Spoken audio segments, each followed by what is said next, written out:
If you're pulling the passenger side axle on a Gladiator or JL Wrangler, you probably realized that there's a major gotcha waiting for you. It's called the FAD, or the front axle disconnect. If you just shove that axle back in, you're gonna hit a wall, or even worse, ruin an expensive inner axle seal. In this video, I'm gonna show you how to open that FAD housing, reset the shift collar, and get that axle seated perfectly without costing yourself a fortune in repairs. This clip is a deep dive from my Death Wobble series, but it's such a critical step, I wanted to break it out as a standalone guide to save you a lot of headaches.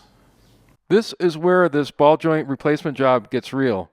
Removing the passenger side axle is more complicated than the driver's side and requires some additional work. Just like the driver's side, you want to use two hands here to protect that inner axle seal, but the passenger side has a hidden challenge, the FAD, or front axle disconnect. Here's the deal. Once this shaft comes out, there's a high probability the internal shift collar will slide out of place. If it does that, you won't be able to get this axle back in later. To do this right, we're going to have to open up the FAD housing and manually reset the shift collar on the inner axle before reassembly. Looking down the passenger side axle tube, it's easy to see something is out of place. That is the FAD shift collar, and we aren't going to reassemble our axle till we get it in a place where the axle splines can mesh. The FAD is right on the axle. The first step in this process is removing the 4 10mm bolts that hold the skid plate on, and then removing the electrical connector on the FAD motor. Step 2 is removing the 4 bolts that hold the FAD motor onto the axle.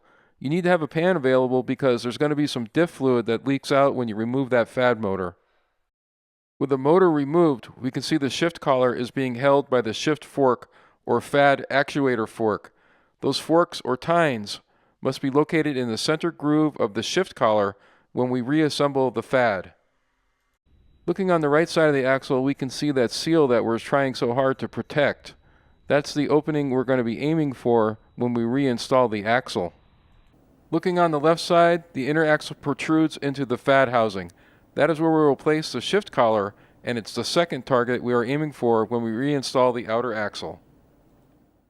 Step 3 is placing the shift collar on the inner axle.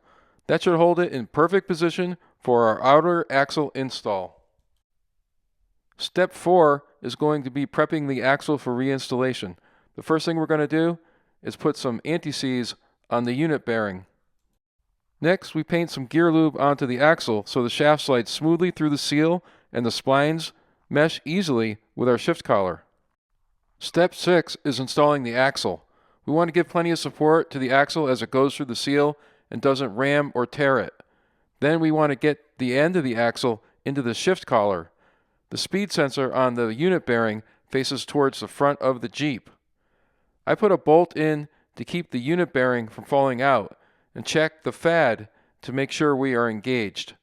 If everything is good, put some blue Loctite on the unit bearing bolts, the ones that require the 12-sided 13mm socket, and install them and torque them to 75 foot-pounds.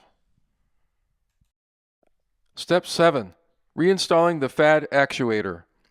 First, slide the shift collar to the right onto the outer axle so it's in the disconnected position.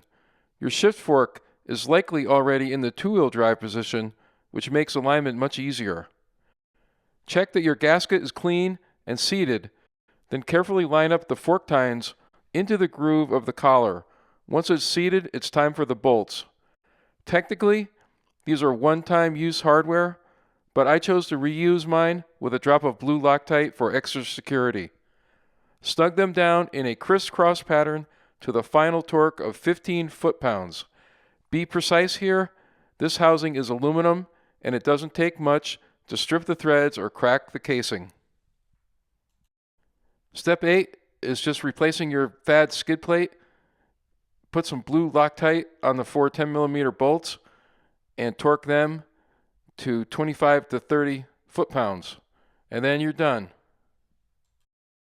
Well, that's it. The FAD's buttoned up, the skid plate's back on, and more importantly, that axle is seated safely in the splines. It's a bit of work to open that housing, but it's the only way to ensure that you're not going to have a leak or a disconnect issue somewhere down the road. If this saved your bacon, give this video a like. It really helps out the channel. If you want to see the full video, where I installed Dynatrac ProSteer ball joints to beat Death Wobble. Click the link in the description or click on the video that's coming up on this end screen. I'm Muddy Rutz, and thanks for watching, and don't forget, the best is yet to come.